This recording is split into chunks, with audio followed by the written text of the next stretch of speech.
Hello friends, my name is Ryan, and I'm going to tell you a story named The Forbidden Ritual, the Aghori's offering of blood and souls, which is an amazing story full of twists.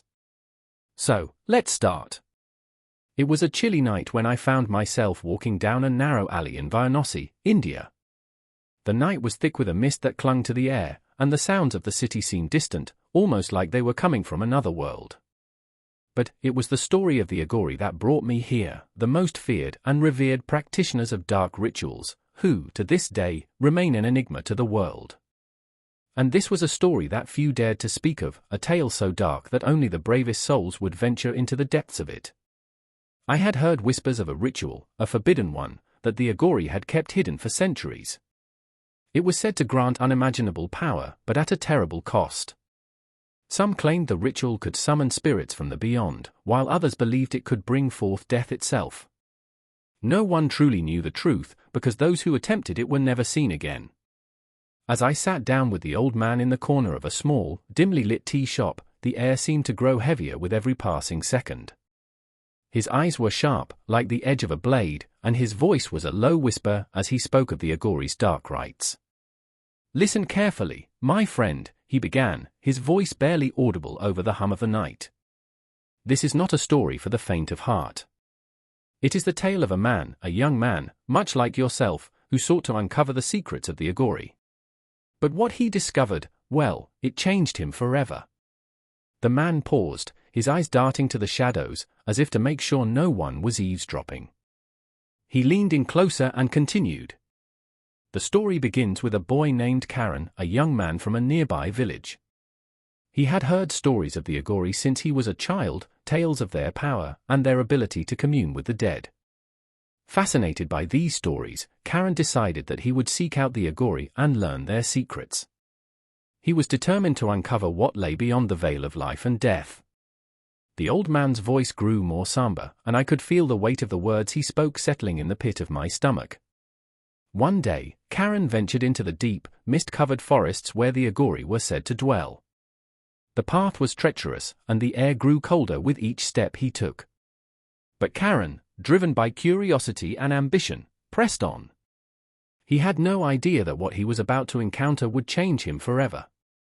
I leaned forward, my heart racing, waiting for the next part of the story. Karan finally reached a clearing, where an ancient temple stood, shrouded in darkness. The entrance was guarded by fierce-looking statues, and the air around it was thick with the smell of incense and something else, something unsettling. He stepped inside, and there, sitting in the center of the temple, was an Aghori priest. His body was covered in ashes, and his eyes glowed with an unnatural intensity. The old man paused, and I could feel a chill run down my spine. The suspense was building, and I was hanging on every word. Karan approached the Aghori and asked, "What is the secret of your power? What is the forbidden ritual that everyone whispers about?" The Aghori priest looked at him, his eyes narrowing, and then he spoke in a voice that seemed to echo from the depths of the earth. "The ritual you seek, young man, is not one for the weak of heart," the priest said. "It requires a sacrifice, not of life, but of the soul. You must offer something far more precious than blood. You must offer your very essence, your spirit, to the gods of darkness." I could barely breathe as the old man continued. Karan, blinded by his desire for power, agreed without hesitation. He was prepared to do whatever it took. And so, the Aghori led him to a hidden chamber deep within the temple, where a circle of fire burned brightly in the center. The flames danced and flickered, casting eerie shadows on the walls. In the circle, there was a stone altar, and on it, a ritual dagger, the blade blackened with centuries of use. The priest told Karan that he must offer his soul in exchange for the power he sought. Karan, without thinking, took the dagger and plunged it into his own chest. For a moment, there was silence. Then, a strange noise filled the air, a whispering sound, like thousands of voices murmuring in unison. Karan's body trembled as his soul began to slip away, leaving behind only a hollow shell. The priest chanted an incantation, his voice rising as the flames around them roared higher and higher. But something went wrong, the old man whispered, his voice trembling. Karan's sacrifice was not enough. His soul was torn between worlds, caught in the space between life and death. The ritual had backfired, and Karen became a part of the dark forces he had sought to control. I felt a cold sweat break out on my forehead as I listened intently.